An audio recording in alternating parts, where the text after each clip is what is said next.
దేవుని స్తోత్రం. ప్రియమైన దేవుని జనాంగమా, యేసు ప్రభు అతి శ్రేష్టమైన మాధుర్యమైన రక్షణార్థమైన నామమున మీ అందరికీ వందనాలు తెలుపుతున్నాను. లెంటు ధ్యాన స్రవంతి ఆధ్యాత్మిక కార్యక్రమములో ఇలాగా దేవుని వాక్యాన్ని మీ ముందుకు తీసుకురావడానికి సిఎస్ఐ రాయలసీమ అధ్యక్ష మండలి బిషప్ తండ్రి గారైనటువంటి the reverend doctor Isaac Varaprasad bishop తండ్రుల వారిని బట్టి మీకు వందనాలు చెల్లిస్తుంటున్నాను. వారితో కూడా ఉన్నటువంటి డయాసిస్లో బాధ్యతలు సాగిస్తున్నటువంటి ఆఫీస్ బేరర్స్ అందరికీ నా వందనాలు తెలుపుతున్నాను. మరి ప్రత్యేకించి యూత్ డిపార్ట్మెంట్ వారి కొరకు వందనాలు చెల్లిస్తుంటున్నాను. యూత్ డిపార్ట్మెంట్లో యూత్ బోర్డ్ చైర్మన్ గారు రెవరెండ్ బెన్హార్ బాబు గారు, సెక్రటరీ గారు రెవరెండ్ పి వినయ్ బాబు గారు బాధ్యతాయుతంగా ఈ లెంట్ డేస్లో ఈ వాక్య ధ్యాన స్రవంతిని అనేకులకు వినిపించి అనేక మంది ఆధ్యాత్మిక జీవన విధానమును మెరుగుపరుచుకోవటానికి, మరింత దేవునికి చేరువగా కొనసాగటానికి ఏర్పాటు చేసిన ఈ మంచి ఆధ్యాత్మిక కార్యక్రమాన్ని బట్టి దేవునికి వందనాలు చెల్లిస్తుంటున్నాను. నాకు ఇవ్వబడిన ఈ అవకాశాన్ని బట్టి ఇచ్చిన అధికారులందరికీ వందనాలు తెలుపుతున్నాను. ప్రేమైన వారలారా, ఇది నా ధ్యానించటానికి మంచి కాపరి, ఆయన సంరక్షణ బాధ్యత అన్న అంశాన్ని మనము కొంత దేవుని వాక్యములో వినడానికి ప్రయత్నం చేద్దాం. లేఖన భాగములు పరిశుద్ధ గ్రంథము నుండి కృత నిబంధనలో పరిశుద్ధుడైన యోహాను సువార్త 10వ అధ్యాయములో 11వ వచనం నేను చదువుతున్నాను. నేను గొర్రెలకు మంచి కాపరిని, మంచి కాపరి గొర్రెల కొరకు తన ప్రాణం పెట్టును. నేను గొర్రెలకు మంచి కాపరిని, మంచి కాపరి తన గొర్రెల కొరకు ప్రాణము పెట్టును. మన ప్రభు అయిన యేసు ఈ లోకములో జీవించిన దినాలలో చేసినటువంటి బహు శ్రేష్టమైన వాక్య భాగము. ఈ లెంట్ డేస్లో క్రైస్తవ జనాంగము యేసు స్వామి మానవాళి విమోచన కొరకై చేసినటువంటి ఆ శిలువ బలియాగమును స్మరించుచు, అందులో ఆయన ఎదుర్కొన్నటువంటి అనేకమైనటువంటి ఆయన భరించినటువంటి శ్రమలను తలపోయిచు ఎంతో భక్తి శ్రద్ధలతో పశ్చాత్తాప భావముతో మరింతగా ప్రభువు కొరకు జీవించటానికి, ఈ ఆధ్యాత్మిక జీవన విధానాన్ని మెరుగుపరుచుకోవటానికి కొనసాగుతున్న ఈ ప్రత్యేక దినాలలో శిలువ వైపు చూచుచు అనున్నది చాలా ప్రాముఖ్యమైనది. అనేకమైన ధ్యానాంశములు శిలువ ధ్యానంలో ఉండినప్పటికీ కేటాయించబడినటువంటి ఈ శ్రేష్టమైనటువంటి అంశం మీద మన ధ్యానాన్ని ఉంచుట ఎంతైనా అవసరం. మంచి కాపరి, ఈ మంచి కాపరి అన్న మాట ప్రభు అయిన యేసు చెప్పినది. ఆయన మాత్రమే మంచి కాపరి. పాత నిబంధన గ్రంథములో జీవం గల యెహోవా దేవుడు తన ప్రజలైనటువంటి ఇశ్రాయేలీలకు చెప్పినటువంటి శ్రేష్టమైన మాట, ఇశ్రాయేలు కాపర్లకు చెప్పినటువంటి మాట కొంచెం నెగిటివ్ సెన్స్ ఉన్నప్పటికీ యెహెజ్కేలు గ్రంథంలో 34వ అధ్యాయంలో ఉన్నటువంటి ఆ మాటలు అలాగా కొంచెం జ్ఞాపకం చేసుకోగలిగితే యెహెజ్కేలు 34వ అధ్యాయం చెప్తున్న మాట ఏంటంటే, దేవుని ప్రజలకు, ఇశ్రాయేలీల కాపర్లకు కర్త అయిన దేవుడు సెలవిచ్చినటువంటి శ్రేష్టమైన మాట, వారు గొర్రెలను మేపవలెను, వారు గొర్రెలను మేపవలెను గదా. గొర్రెలను మేపుట మన ప్రభు రక్షకుడైన యేసయ్య పునరుత్థానం తరువాత తన శిష్య బృందానికి ప్రత్యక్షపరుచుకున్నప్పుడు, మరి ముఖ్యంగా పేతురుతో మాట్లాడినటువంటి ఆ సందర్భములో ఆ పేతురును 3 మార్లు ప్రశ్నించి పేతురు చెప్పినటువంటి సమాధానానికి ఆ పునరుత్థాన ప్రభువు చెప్పినటువంటి విషయం ఏమిటి అని అంటే, నీవు నా గొర్రెలను మేపుము, నా గొర్రెలను కాయము. సో కాపరి ప్రధాన లక్షణం ఏమైనా ఉంది అని అంటే, దేవుడు అప్పగించినటువంటి మందను కాయుట, ఆ మందను ఆధ్యాత్మికంగా మేపుట. ఈ శ్రేష్టమైన ఆధ్యాత్మికమైన సత్యాన్ని ఈ శిలువ ధ్యానంలో మనము మరింతగా తలపోయిచు కొనసాగుట అవసరం. యెహెజ్కేలు గ్రంథంలోనే 34వ అధ్యాయములో 31వ వచనం ఆఖరి వచనంలో ఈ మాటలు కూడా మనం చదువుకుంటాం. కర్త అయిన దేవుడు చెప్పాడు, నా గొర్రెలను నేను మేపుచున్న గొర్రెలను మీరు మనుష్యులు. ఎవరిని ఉద్దేశించి చెప్తున్నా అంటే తన ప్రజలందరినీ ఉద్దేశించి చెప్తున్నాడు, మనము ఆయన గొర్రెలము, నేను మీ దేవుడను. ఇదే ప్రభు అయిన యెహోవా వాక్కు. ఆయన మన దేవుడు, ఆయనే మన కాపరి. ఆ కాపరి అయినటువంటి కర్త అయినటువంటి దేవుడు ఆయన మందను కాపటానికి, ఆయన ప్రజలను మేపటానికి ఏర్పాటు చేసినటువంటి సంఘ కాపరులతో సెలవిచ్చిన మాట ఏంటంటే, నా గొర్రెలను మేపవలెను. ఇంకా ఏమేం బాధ్యతలు అప్పగిస్తున్నాడు అని అంటే, యెహెజ్కేలు గ్రంథంలో 34వ అధ్యాయములో 4వ వచనం నేను చదువుతున్నాను. బలహీనమైన వాటిని బలపరచాలి, రోగం గల వాటిని స్వస్థపరచాలి, గాయపడిన వారికి కట్టుకట్టాలి, తోలివేసిన వారిని తోలుకొని రావాలి, తప్పైన వారిని వెదకి తిరిగి చేర్చాలి. ఇలాంటి శ్రేష్టమైనటువంటి బాధ్యతలు వారికి అప్పగించారు. అయితే ఇక్కడంతా కూడాను వారు ఆ పని చేయలేదు అన్న ఆ విధానంలోనే ఆ వాక్య భాగం అంతా కూడా మనం చదువుకుంటాం. వారు ఆ పని చేయలేదు. బలహీనమైన వాటిని మీరు బలపరచరు, రోగం గల వాటిని స్వస్థపరచరు, గాయపడిన వాటికి కట్టుకట్టరు, తోలివేసిన వాటిని మరలా తోలుకొని రారు, తప్పైన వాటిని వెదకరు. అది మాత్రమే గాక మీరు కఠిన మనస్కులై బలత్కారముతో వారిని ఏలుదురు. ఈ శ్రేష్టమైన కఠినమైనటువంటి మాట కర్త అయిన దేవుడు ఇశ్రాయేలు కాపరులను ఉద్దేశించి చాలా స్పష్టంగా సెలవిచ్చుంటున్నాడు. ప్రేమైనటువంటి దేవుని జనాంగమా, శిలువ ధ్యాన శ్రవంతిలో మనము జ్ఞాపకం చేసుకుంటున్నది దేవుని శ్రేష్టమైన సత్యవాక్యమే. అయితే ఈ వాక్యములోని విషయాలను అనేకులకు బోధించుచు, అనేకులను ఆధ్యాత్మికంగా బలపరచుచు ప్రభు వైపుకు తిప్పడానికి కొనసాగుతున్నటువంటి దేవుని సంఘం మీద నియమింపబడినటువంటి సంఘ కాపరులకు ఒక శ్రేష్టమైన సందేశం. మనమును అనేక మార్లు వింటూ అనేక మార్లు బోధించుచు కొనసాగుతుంటున్నాం. మనము వినే సందర్భాలు కాస్త తక్కువగానే ఉంటాయి. అయితే ఈ మంచి కాపరి అన్నటువంటి ఈ శ్రేష్టమైన అంశాన్ని కొంత మన పరిగణలోకి తీసుకుంటున్నప్పుడు మనము ఆ మంచి కాపరి అయిన ప్రభువును మన మాదిరిగా ఉంచుకొని మనము ఆ బాధ్యతలతో ముందుకు సాగుట, ఇది చాలా శ్రేష్టమైన ప్రాముఖ్యమైన విషయం. దేవుని ప్రజలైనటువంటి ఇశ్రాయేలులకు ఏర్పాటు చేయబడిన సంఘ కాపరులు ఎప్పుడైతే ఈ పనులన్నీ చేయలేదో అప్పుడు కర్త అయిన దేవుడు కలిగించుకొని ఏం చెప్తున్నాడనంటే, నేనే వాటిని తిరిగి తీసుకొని వస్తాను అని మా ఈ 14, 15, 16 వచనాల్లో యెహెజ్కేలు 34, 14, 15, 16 వచనాల్లో స్పష్టంగా చెప్తున్నాడు. నేను మంచి మేతగల చోట వాటిని మేపెదను, ఇశ్రాయేలు యొక్క ఉన్నత స్థలముల మీద వాటికి దొడ్డి ఏర్పడను, అక్కడ అవి మంచి దొడ్డిలో పండుకొనును. ఇశ్రాయేలు పర్వతముల మీద బలమైన మేత స్థలమందు అవి మేయును. నేనే నా గొర్రెలను మేపి పరుండబెట్టుదును. ఇదే ప్రభువైన యెహోవా వాక్కు.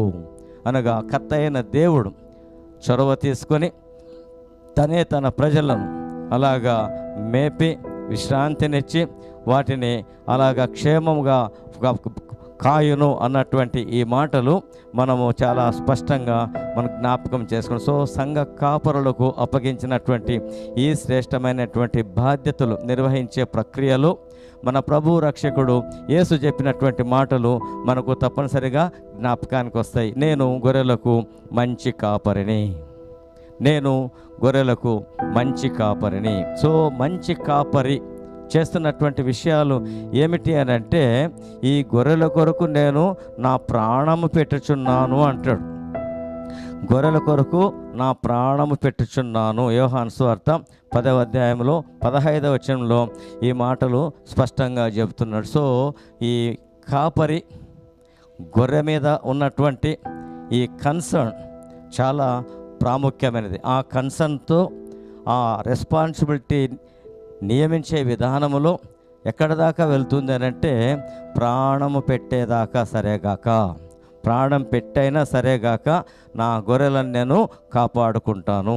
ఈ శ్రేష్టమైన అంశమే ఈ శిలువ ధ్యానంలో మనకు ఎంతైనా ప్రోత్సాహాన్ని ఇచ్చినది, శక్తినిచ్చినది.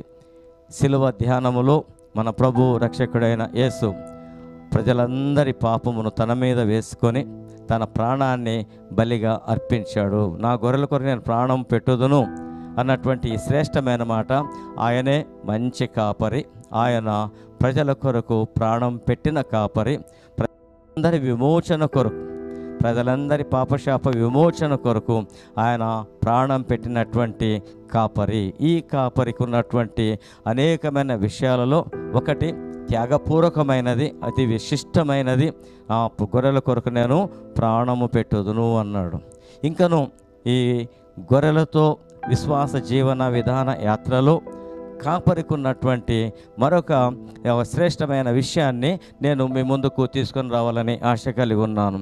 ఈ మంద అనగా దేవుని ప్రజలైనటువంటి విశ్వాసులను నడిపించే ప్రక్రియ.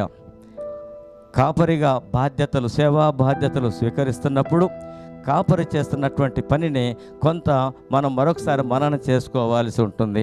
యోహాను సువార్తలో 10వ అధ్యాయంలో ఈ మాట మనము జ్ఞాపకం చేసుకుంటాం. 4వ వచనం, మరియు అతడు తన సొంత గొర్రెలన్నిటినీ వెలుపలికి నడిపించినప్పుడెల్లా వాటికి ముందుగా నడుచును. వాటిని వెలుపలికి నడిపించును. మనము ఒక ఫోటో క్లిప్పింగ్ చూస్తాం. డోర్ క్లోజ్ చేయబడి ఉంటుంది. ఆ డోర్ దగ్గర అన్ని ముండ్ల పొదలన్నీ కూడా మొలిచే ఉంటాయి. ఆ డోర్ దగ్గర నిల్చొని ప్రభు అయిన యేసు తలుపు తడుతున్నట్టుగా మనము ఆ ఫోటో క్లిప్పింగ్ చూస్తాం. అది మనం జ్ఞాపకం చేసుకుంటున్నప్పుడు ఆడ ఏముంది అంటే ఈ మాట గుర్తు చేసుకోవాల్సి ఉంటుంది. నేను సొంత గొర్రెలన్నింటినీ వెలుపలికి నడిపించినప్పుడు అంటే వెలుపలికి నడిపించటానికి నువ్వు లోపల ఉండిపోయావేమో, లోపల ఉండిపోయి ఎన్నాళ్ళయిందో ఏమో, ఇంకో డోర్ చుట్టూ అన్నీ వేరే వేరే మొక్కలన్నీ మొలిచాయి అనగా అది యూసేజ్లో లేని డోర్ అయిపోయింది. అలాగా ఉన్నటువంటి ఆ గొర్రెలను ఆయన బయటికి నడిపించును, ఆయన వెలుపలికి నడిపించునగా ఆయనతో సహవాసంలో ఉండటానికి, అంతేకాకుండా వాటిని మంచి పచ్చిక గల స్థలానికి నడిపించటానికి, వాటిని శాంతికరమైన జలం మీద నడిపించటానికి ఆయన వాటిని వెలుపలికి నడిపించును. సో కర్త అయినటువంటి ఆ దేవుడే ప్రధాన కాపరిగా ఉండి మన ప్రభువు చెప్పిన ఈ మాటల్లో మనం అర్థం చేసుకోవాల్సింది ఏంటి అని అంటే, ఆయన తన గొర్రెలను బయటికి నడిపించును, వెలుపలికి నడిపించును అనగా తన సహవాసంలో అలాగా సంతోషింపచేయను. తాను బయటికి నడిపించినప్పుడెల్లా ఈ మాట కూడా మరి ముఖ్యంగా వాటికి ముందుగా నడుచును. ఫోరన్నర్, ముందుగా వెళ్ళును అనగా ఆ గొర్రెల కాపరిని ఒకసారిగా మనం అర్థం చేసుకుంటే ఆయన ముందు వెళుతూ వెనకొస్తున్నటువంటి మందకు తన స్వరాన్ని వినిపించేవాడు. ఆ స్వరాన్ని విన్న గొర్రెలు కాపరిని మాత్రమే వెంబడిస్తాయి. ఈ విషయాన్ని గుర్తుంచుకోవాలి. ఆయన ఆ మందను నడిపించినప్పుడు ఆయన ముందు నడుచువాడు, మందకు ముందుగా నడుచువాడు. ఈ విషయాలను జ్ఞాపకం చేసు. ముందు నడుచువాడు కాస్త జాగ్రత్తగా నడవాల్సి ఉంటుంది. తండ్రి అలాగా ముందు నడుస్తూ వెనకొస్తున్న కుమారునితో చెప్పాడంటే, ఏం చెప్పాడు అని అంటే, నేను ముందు నడుస్తున్నాను, నువ్వు వెనకాల జాగ్రత్తగా నన్ను వెంబడిస్తూ నడువు అని. వెనక కుమారుడు అంటున్నాడు, ఏమంటున్నాడంటే, నాయన నేను వెనకబడే ఉన్నాను, నువ్వు కాస్త జాగ్రత్తగా నడువు. తండ్రి జాగ్రత్తగా నడవకపోతే కుమారుడు కాస్త జాగ్రత్తగా నడవటానికి అవకాశం ఉండదు. కాబట్టి ఈ ముందు నడిచే కాపరి, ఈ ముందు నడిచే తండ్రి, ఈ ముందు నడిచే ఈ ఫోరన్నర్ దేవుని సాధనముగా ప్రజలకు ఇవ్వబడినటువంటి ఆశీర్వాదం ఈవిగా తాను ముందు నడుచుచూ కొనసాగాలి. ముందు నడుచుచూ కొనసాగినప్పుడు తగిన మంచి మాదిరిని సంఘానికి చూయించాలి. ఈ బాధ్యత కూడా ఈ సంఘ కాపరులంగా మనము గుర్తించటం ఎంతో అవసరం. మంచి కాపరి ప్రభువు. ఆ ప్రభువు చెప్పినటువంటి మాట పేతురు రాసిన మొదటి పత్రికలో మనం జ్ఞాపకం చేసుకుంటాం. పునరుత్థానుడైన ప్రభు యోహాను సువార్త 21వ అధ్యాయంలో పేతురుకు ప్రత్యక్షపరచుకొని అనేకమైనటువంటి రీతిని పేతురును బలపరిచాడు. పేతురు అంటాడు, అవును ప్రభువా, నేను నిన్ను ప్రేమిస్తున్నానా, నీవే ఎరుగుదువు అని చెప్పి చాలా స్పష్టంగా చెప్తాడు. ఆ పేతురు తన ప్రభువుతో ఉన్నటువంటి ఆ సహవాసంలో తాను పొందుకున్నటువంటి ఆధ్యాత్మికమైన శ్రేష్టమైనటువంటి విషయాలను ఈ పేతురు పత్రికలో చాలా స్పష్టంగా పొందుపరిచాడు. పేతురు రాసిన మొదటి పత్రికలో 2వ అధ్యాయంలో 21వ వచనం నేను చదువుతున్నాను. క్రీస్తు కూడా మీ కొరకు బాధపడి మీరు తన అడుగు జాడలేందు నడుచుకున్నట్లు మీకు మాదిరి ఉంచిపోయెను. మందను బయటికి నడిపిస్తున్నప్పుడల్లా కాపరి ముందుగా నడుచును అని మనం యోహాను సువార్తలో చదువుకున్నాం. ఈ ముందుగా నడిచే ఈ కాపరి ఒక మంచి మాదిరికరమైన ఒక జీవన విధానాన్ని ప్రభువు సెట్ చేశాడు. సిలువ ధ్యానములో ఈ మాటలు మరీ ముఖ్యంగా మనకు ఉపయోగపడినవి. క్రీస్తు కూడా మీ కొరకు బాధపడి మీరు తన అడుగు జాడలయందు నడుచున్నట్లు మీకు మాదిరి ఉంచిపోయెను. సో ఆ కాపరి ఉంచినటువంటి మంచి మాదిరి నేటి సిలువ ధ్యానములో సంఘ కాపరులకు, సంఘ విశ్వాసులకు, నేటి సమాజమునకు ఎంతో అవసరమైనది. ఏమిటి ఆ మాదిరి? ఏమిటి ఆయన చూపించినటువంటి మాదిరి అని అంటే శ్రేష్టమైన విషయాలను మనం ఇక్కడ చదువుకుంటున్నాం. 22వ వచనం 1వ పేతురు పత్రికలో 2వ అధ్యాయం 22వ వచనం. ఆ మాదిరిలో మొదటి లక్షణం ఏమిటంటే ఆయన పాపము చేయలేదు. ఆయన మందకు ముందుగా నడుస్తున్నటువంటి కాపరి, మందకు ముందుగా దారి చూపుతున్నటువంటి కాపరి ఆయన పాపము చేయలేదు. అది మన ప్రభు రక్షకుడైన యేసుకు మాత్రమే సాధ్యమైనది. ఆయన పరలోకం నుండి దిగివచ్చినటువంటి దేవుని కుమారుడు. ఆయన జీవించినటువంటి 33.5 సంవత్సరాలు ఆ పరిశుద్ధత కాపాడుకున్నాడు. నాలో పాపం ఉన్నది మీరు ఎవడు స్థాపించునని సవాలు చేసినటువంటి పరిశుద్ధుడు. ఆయన ఈ లోకములో మానవ మాత్రమైన జీవన విధానాన్ని జీవించుచు ఆయన మనవలే శోధింపబడినను అన్న మాట కూడాను మనం చదువుకుంటాం. మానవ మాత్రం వచ్చినటువంటి అన్ని శ్రమలు వచ్చాయి, అన్ని శోధనలు వచ్చాయి. వీటన్నిటిలో కూడా ఎక్కడ కూడా ఆయన తప్పు చేయలేదు. సో ఆయన పాపము చేయలేదు. సంఘానికి, మందకు మాదిరిగా కొనసాగుతున్నటువంటి సంఘ కాపరులు ఆయన మనం గుర్తించాల్సిన విషయం ఏంటంటే, మన ముఖ్యమైనటువంటి కాపరి ప్రభు అయిన రక్షకుడు. ఆయనను మనము అనుసరించుట, పాపము చేయకుండా పరిశుద్ధ జీవన విధానాన్ని సాగించుట ఎంతో అవసరమైనది. ఇది మొదటిది. రెండవది, ఆయన నోటను ఏ కపటమును కనబడలేదు. ఆయన నోటను ఏ కపటము కనబడలేదు. చాలామంది విశ్వాసులైన వారిలో ఉంది, కాపర్లైన వారిలో ఉంది. నోరు తెరిస్తే ఏం మాట్లాడుతారో తెలియదు. చెప్పుకోవటానికే బహు విచారమైన విషయాలు, ఇంత బండబూతులు మాట్లాడేవారు ఉన్నారు. ఇది ప్రభువుకి ఎంత ఒక అవమానకరమో ఊహించరు. ఆ ఆవేశమో లేకుంటే ఉద్దేశపూర్వకమో ఏమో తెలియదు. కానీ అయితే ప్రభు రక్షకుడైనటువంటి యేసు చూయించినటువంటి ఈ మాదిరిలో ఆయన నోటను ఏ కపటము లేదు. యథార్థంగా మాట్లాడాడు. అవునంటే అవును, కాదంటే కాదు. ఎంత యథార్థత కనపరచు. సో నేటి సంఘ కాపరులైన మనం ఇదిగో మొదటిది పాపము లేనివారుగా ఉండను, దానిని అనుసరించాలి. రెండవది మన నోటి మాట చాలా జాగ్రత్తగా ఉంచుకొనుట అవసరం. ఇక మూడవది ఏమంటాడు అని అంటే, ఆయన దూషింపబడి బదులు దూషించలేదు. ఆయన అనేక మార్లు వచ్చాయి, అనేకులు దూషించారు. అయితే ఆయన ఒక్క మాట కూడాను దూషించినట్టుగా ఎక్కడా మనము చూడలేము, వాక్యములో లేదు. కారణం ఏంటంటే ఆయన బదులు దూషించలేదు. దీనిని బట్టి ఆధ్యాత్మిక జీవన విధానములో, సిలువ ధ్యానములో, లెంటెన్ ఈ ధ్యాన శ్రవంతిలో మనం గ్రహించాల్సిన అతి శ్రేష్టమైన ఆధ్యాత్మికమైన సత్యం ఏమిటి అనంటే, మనము అనేకులను దూషిస్తూ కొనసాగటం కాదు. అనవసరంగా ఏదో కారణం పెట్టుకొని, దాన్ని దృష్టిలో పెట్టుకొని అనవసరంగా దూషిస్తూ కొనసాగుట. ప్రియమైన వారలారా, తగదు. ఇది మూడవది బహుశ్రేష్టమైన లక్షణం. ఒకటి, ఆయన పాపం చేయలేదు. రెండు, ఆయన నోట ఏ కపటము లేదు. మూడు, ఆయన దూషింపబడి ఆయన బదులు దూషింపలేదు. ఆయన శ్రమ పెట్టబడి బెదిరింపక, ఎంత మంచి మాటలో చూడండి. ఆయనకు అనేకమైన శ్రమలు, ఇరుకులు, ఇబ్బందులు అన్నీ వచ్చాయి. ఆయన చాలా ఇరుకులో పెట్టడానికి ప్రయత్నం చేశారు. అయినా సరేగాక ఆయనకు అంత శక్తి ఉన్నప్పటికీ ఎవ్వరిని బెదిరించలేదు. బెదిరింపులతో సేవ చేసే విధానాలు నేటి దినాల్లో చాలా స్పష్టంగా మనం గమనిస్తుంటున్నాం. ప్రేమైన వారలారా, అది కాదు అంటున్నాడు. ఆయన అలాగా శ్రమ ఎదుర్కొన్నప్పటికీ, శ్రమ పెట్టిన వారు చుట్టూ ఉండినప్పటికీ ఆయన ఎవ్వరిని బెదిరింపలేదు.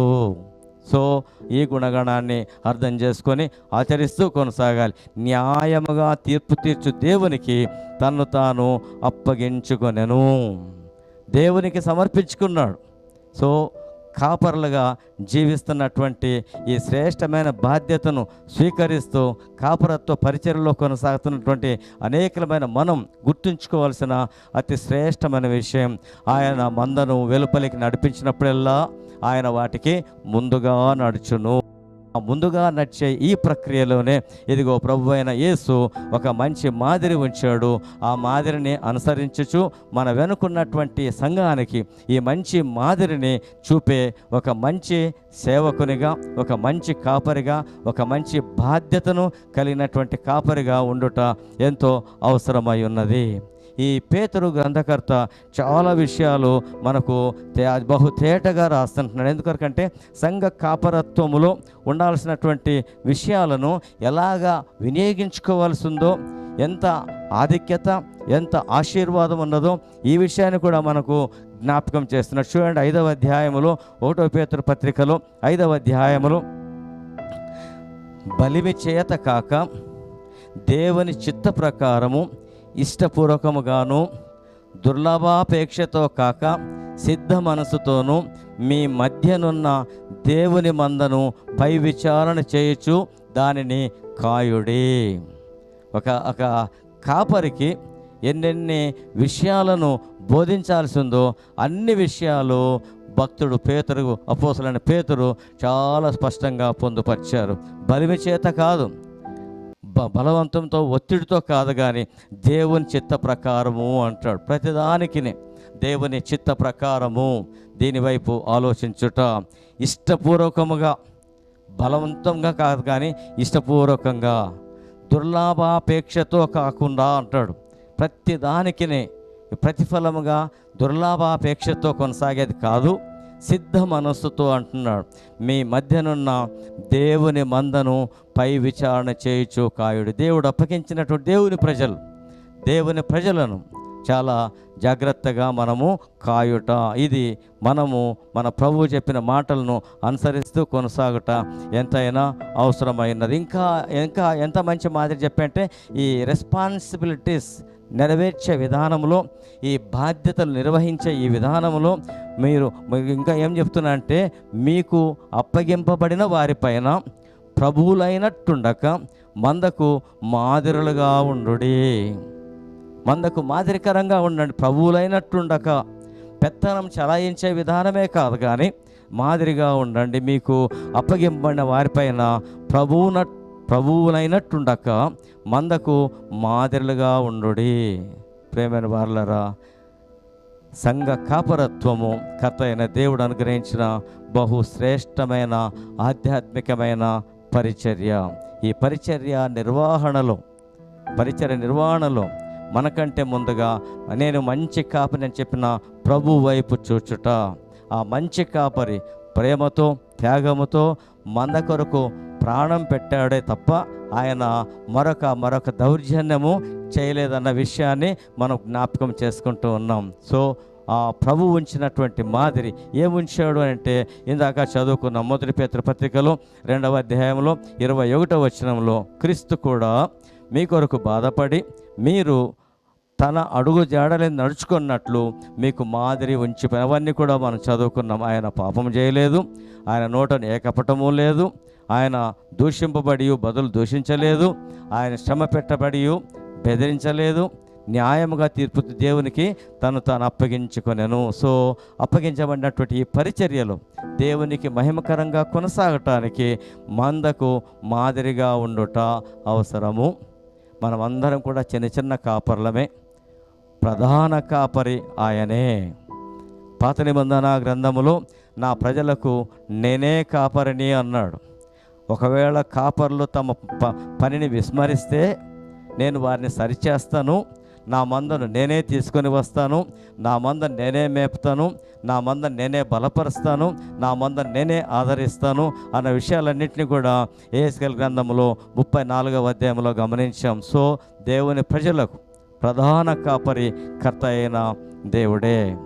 ఆయన ప్రత్యక్షమైనప్పుడని ఈ పేతురు భక్తుడు చెప్తున్నాడు. చూడండి, 1వ పేతురు పత్రికలో 5వ అధ్యాయంలో ఈ మంచి మాట చదువుకున్న 4వ వచనంలో ప్రధాన కాపరి ప్రత్యక్షమైనప్పుడు అంటాడు. అనగా ఆయన ప్రత్యక్షమయ్యే ఆ క్షణమంటూ ఒకటి ఉంది.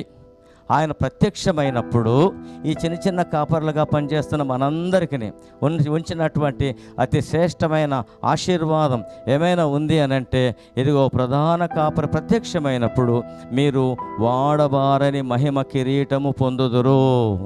వాడబారని మహిమ కిరీటము పొందుదురు. ఇంత శ్రేష్టమైన ఆధిక్యత ఈ కాపరిత్వ జీవన విధానములో కర్త అయిన దేవుడు మనకు పొందుపరిచాడు. సో ప్రధాన కాపరి ప్రత్యక్షమయ్యే ఆ దినం కొరకై ఎదురు చూడాలి. అంతవరకు నమ్మకంగా ఈ పరిచర్యను సాగించాలి. ఈ పరిచర్యలో మాదిరిగా ఉంచినటువంటి ప్రభువు వైపు చూడాలి. ఆ ప్రభువు ఉంచిన మాదిరిని అనుసరించుచు మందకు మాదిరిగా ఉండాలి. కాపరి సంగమునకు మందకు ముందుగా నడవాలి. మందను తన స్వరం చేత నడిపించాలి.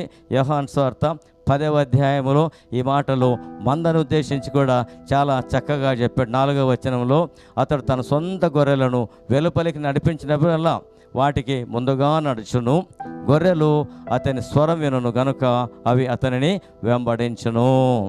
గొర్రెల్లో కూడా చాలా నానుకూల తోడయింది. ఎందుకొరకంటే అనేక స్వరాలు వింటున్నాయి. అయితే ఇక్కడ చెప్పబడిన మాట ఏంటంటే, గొర్రెలు కాపరి స్వరము వినను. కాపరి స్వరాన్ని వినాలి, కాపరి స్వరాన్ని వినాలి, కాపరిని వెంబడించాలి. ఎప్పుడైతే ఈ గొర్రెలు కూడాను కాపరిని వెంబడిస్తాయో, ఎప్పుడైతే ఈ గొర్రెలు కాపరి మాట వింటాయో, అప్పుడు ఈ గొర్రెలకును క్షేమము, నెమ్మది, భద్రత, ఆశీర్వాదము ఇవన్నీ కూడా ఆటోమేటిక్గా ఉంటాయి. ప్రియమైన వారలారా, కాపరత్వ జీవన విధానంలో ప్రధాన కాపరి కర్త అయిన దేవుడు. దేవుడే నా కాపరి, యెహోవా నా కాపరి అని భక్తుడైన దావీదు చాలా స్పష్టంగా తెలియజేశాడు. సో ఆయన నాకు కాపరిగా ఉన్నప్పుడు నాకు ఏది కొదవలేదు. కానీ కాపరత్వ విధానములో ఈ శ్రేష్టమైన విషయాలన్నీ కూడా మనము గ్రహించచ్చు, మందకు మాదిరిగా కొనసాగుతూ మంద పట్ల బాధ్యత కలిగి ఉంటూ మనం పొందబోయే ఆ శ్రేష్టమైన ఆశీర్వాదాన్ని పొందుకున్నట్లుగా మరింత భక్తి శ్రద్ధలతో ఈ శిలువ ధ్యానములో కొనసాగటానికి ఆ ఆత్మదేవుడు మనందరినీ సిద్ధపరిచి ఆశీర్వదించి నడిపించునుగాక. ఆమేన్. ప్రార్థన చేద్దాం. పరిశుద్ధుడా, మీకు స్తోత్రములు. మీరిచ్చిన శ్రేష్టమైన వాక్కు కొరకు మీకు వందనాలు. అనేక హృదయాలలో వాక్యాన్ని మీరు ఫలభరితంగా ఉంచమని ఈ లెంటెన్ ధ్యాన స్రవంతి కార్యక్రమంలో ఇంకనూ మీరు ముందు నడిపించి ఈ కార్యక్రమం అనేకులకు ఆశీర్వాదకరంగా ఉంచుమని సిద్ధపరిచినటువంటి కొనసాగింపు చేస్తున్నటువంటి యూత్ డిపార్ట్మెంట్ వారిని, మా బిషప్ తండ్రి గారిని, ఉన్నటువంటి ఆఫీస్ బేరర్స్ దయతో ఆశీర్వదించమని మమ్మల్ని అందరినీ మీ సంరక్షణకు, మీ కాపరత్వానికి సమర్పించుకుంటూ యేసు నామమున ప్రార్థించున్నాం తండ్రి. ఆమేన్. తండ్రి, కుమార, పరిశుద్ధాత్మ త్రియేక దేవుని కృప సమాధానములు మనందరితో నిత్యము తోడయుండుగాక. ఆమేన్.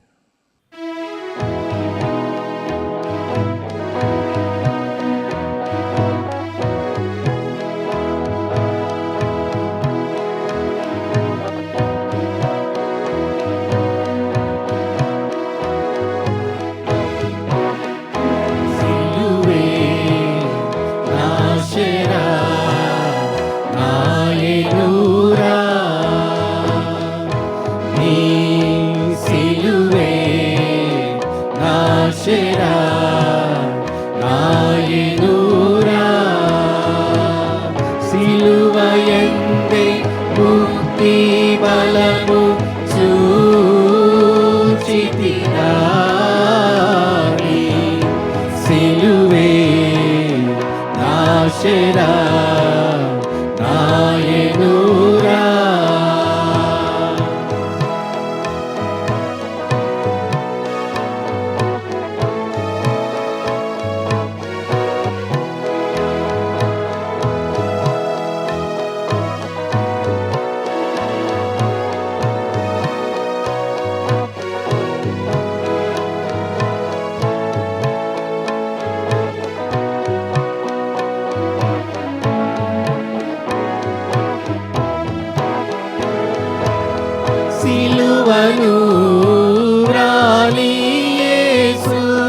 పలికిన పలుకులందు సిలువను రాలి యేసు పలికిన పలుకులందు విలువలేని ప్రేమామృతము గ్రోలితి రాణి సిలువే నాశరా నాయనురా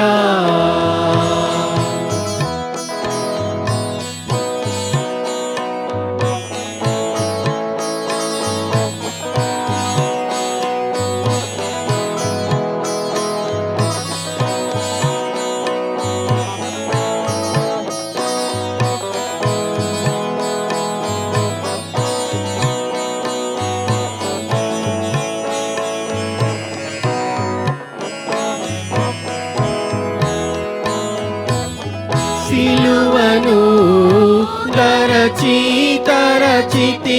విలువ కందగ రాణి నీ కృప సిలువను తరచితి విలువ కందగ రాణి నీ కృప కలుషమెల్లను పాపగ చాలును రాణి సిలువే నాశరా నాయనురా